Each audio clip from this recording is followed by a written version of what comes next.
नमस्कार, मैं हरिशंकर व्यास। कर्नाटक का चुनाव एक तरह से सन 2024 के आम चुनाव का सेमीफाइनल है। इसलिए क्योंकि प्रदेश की सियासी हवा में भाजपा और कांग्रेस बराबरी की ताकत लिए हुए हैं और गुलगप्पाड़ा फ्लोटिंग वोटों से होगा। चुनाव में अडानी, भ्रष्टाचार, महंगाई जैसे मुद्दों का भारी शोर है। लेकिन मोदी और विपक्ष में क्योंकि डाल डाल व पात पात का खेला इन दिनों चल रहा है, तो कर्नाटक के साथ अचानक उत्तर प्रदेश के स्थानीय निकायों के चुनाव की घोषणा कम दिलचस्प नहीं है। तभी आज की भारत गपशप का मेरा शीर्षक है, कर्नाटक में हारेंगे पर यूपी में योगी जी जिता देंगे। हाँ, लगता है कर्नाटक में भाजपा हार रही है। भला क्या प्रमाण? तो इस बात पर जरा गौर करें, इस घटनाक्रम पर गौर करें। 29 मार्च को चुनाव आयोग ने कर्नाटक विधानसभा का चुनाव कार्यक्रम घोषित करके 13 मई को नतीजे का दिन तय किया। इसके कोई 12 दिन बाद 9 अप्रैल को उत्तर प्रदेश राज्य निर्वाचन आयोग ने राज्य में नगरीय निकायों के चुनावों की अधिसूचना जारी की और उसके कार्यक्रम में भी नतीजे का दिन 13 मई। सोचे भला दो चुनावों के नतीजे का साझा सहयोग क्यों? ताकि यदि 13 मई को कर्नाटक से भाजपा के हारने की खबर आए तो उत्तर प्रदेश में पंचायत, नगर व महानगर सभी तरफ योगी जी की छप्पर फाड़ जीत का मीडिया में डंका बजे। नोट करके रखें कि यूपी में भाजपा की वह छप्पर फाड़ जीत होगी जिसमें अखिलेश की समाजवादी पार्टी और मायावती की बसपा का शायद ही किसी अहम नगर पालिका में कोई सभापति बने। नोट रखें 13 मई को ये हल्ला भी होगा कि सन 2024 के चुनाव में अखिलेश की पार्टी यदि एक भी लोकसभा सीट यूपी में जीत जाए तो बड़ी बात। भाजपा एनडीए को सन 2019 में प्रदेश में 64 ही सीटें मिली थी, लेकिन आज के नतीजों को देखते हुए 2024 में सभी 80 सीटें भाजपा जीतेगी। हाँ, 13 मई के नतीजों में सपा, बसपा, कांग्रेस तीनों यूपी में लगभग जीरो की स्थिति में होंगे। जिलों के लोकल चुनाव के मद्देनजर लोकसभा चुनाव की गणित के अनुसार इस चर्चा की हवा और ज़मीन बना दी गई है। यूँ बात अतीक अहमद को उनके परिवार को मिट्टी में मिला देने की है, पर असल में अखिलेश यादव और उनकी पार्टी को मिट्टी में मिलाने का ब्रह्मास्त्र चल गया। समझे इस बात को कि क्यों मोदी शाह के लिए यूपी की 80 में से सभी 80 सीटें जीतना जरूरी है। इसलिए क्योंकि कर्नाटक से लेकर बिहार तक 2024 में यदि थोड़ी बहुत जितनी भी सीटें कम होगी भाजपा की, तो उसकी भरपाई के लिए अकेले उत्तर प्रदेश सबसे आसान प्रदेश है।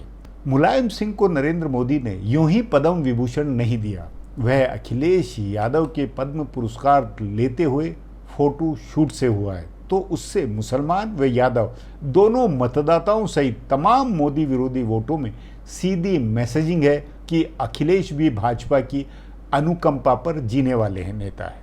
सन 2024 का लोकसभा चुनाव न केवल मायावती और बसपा का आखिरी चुनाव होगा, बल्कि ताजा घटनाक्रम के बाद माना जा सकता है कि सपा और अखिलेश का भी आखिरी होगा।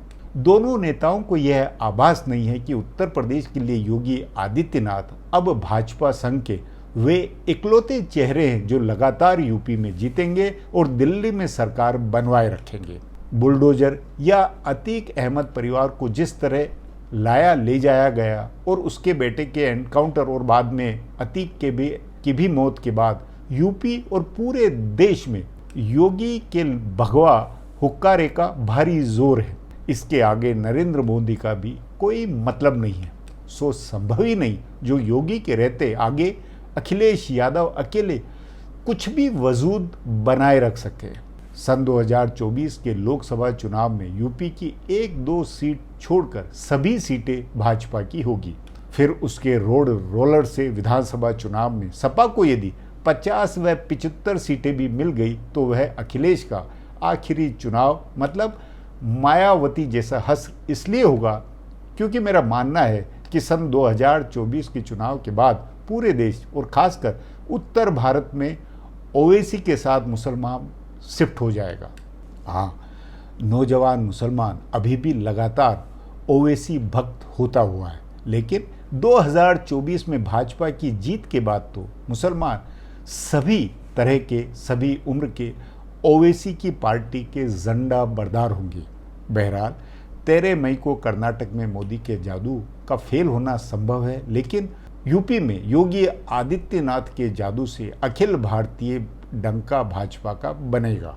सवाल है, मोदी शाह कैसे ऐसा होने दे सकते हैं? मोटा मोटी जवाब सिर्फ इतना है कि कर्नाटक की ग्राउंड रियलिटी फिलहाल अनुकूल नहीं है। हालांकि नरेंद्र मोदी 10 मई तक कर्नाटक में जबरदस्त दम लगाएंगे।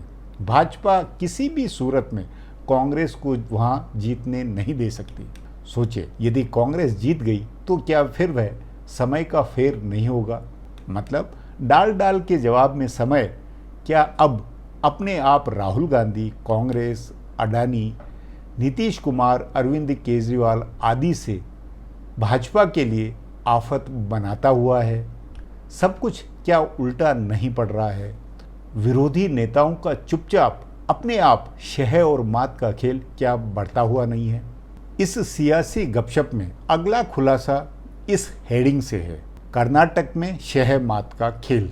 हाँ, संदेह नहीं है कि कर्नाटक में चुनाव से पहले दोनों पार्टियों भाजपा तथा कांग्रेस में जैसा शह मात का खेल चला है वह कमाल का है।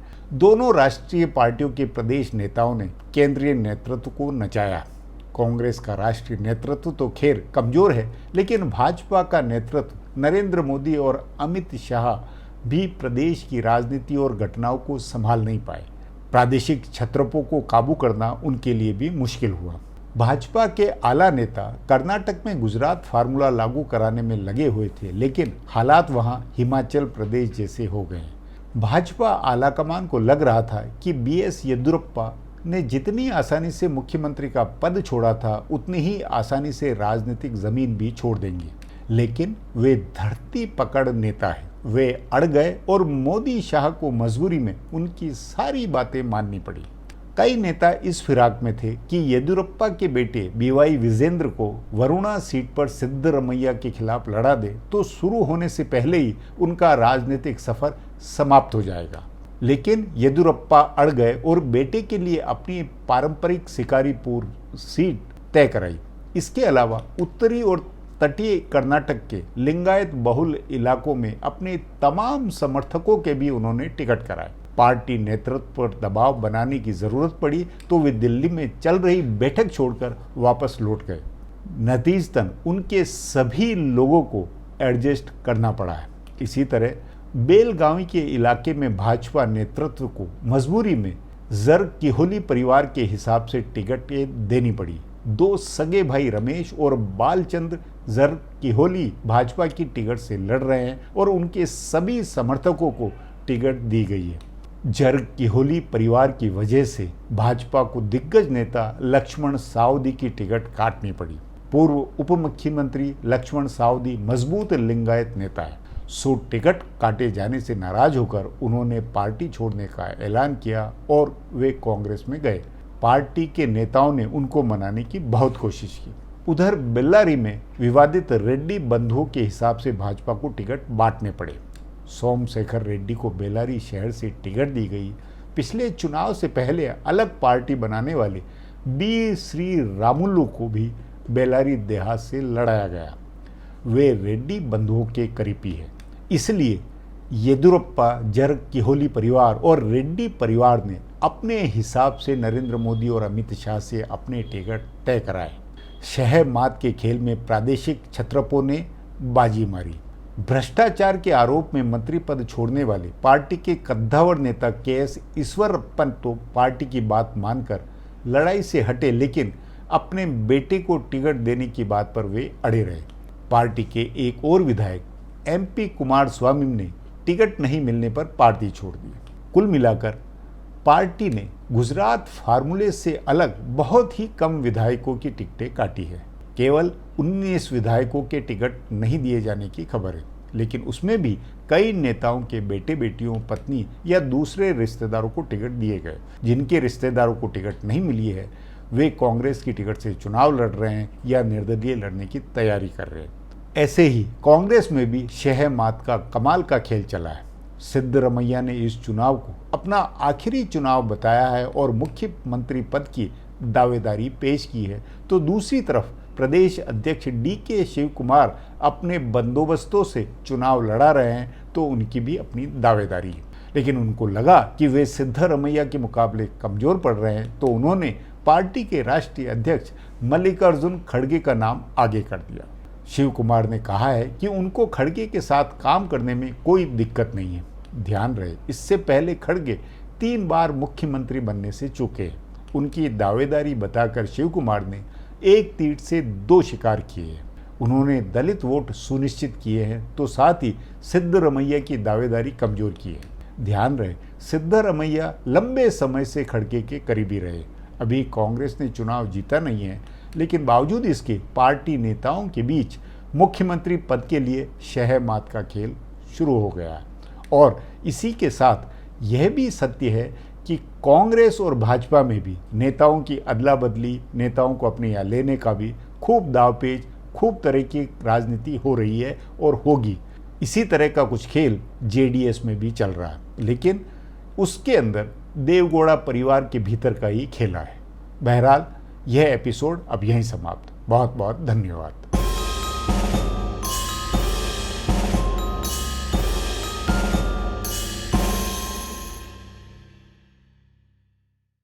Do not forget to subscribe to our channel for all the latest gossip on politics and my take on world affairs.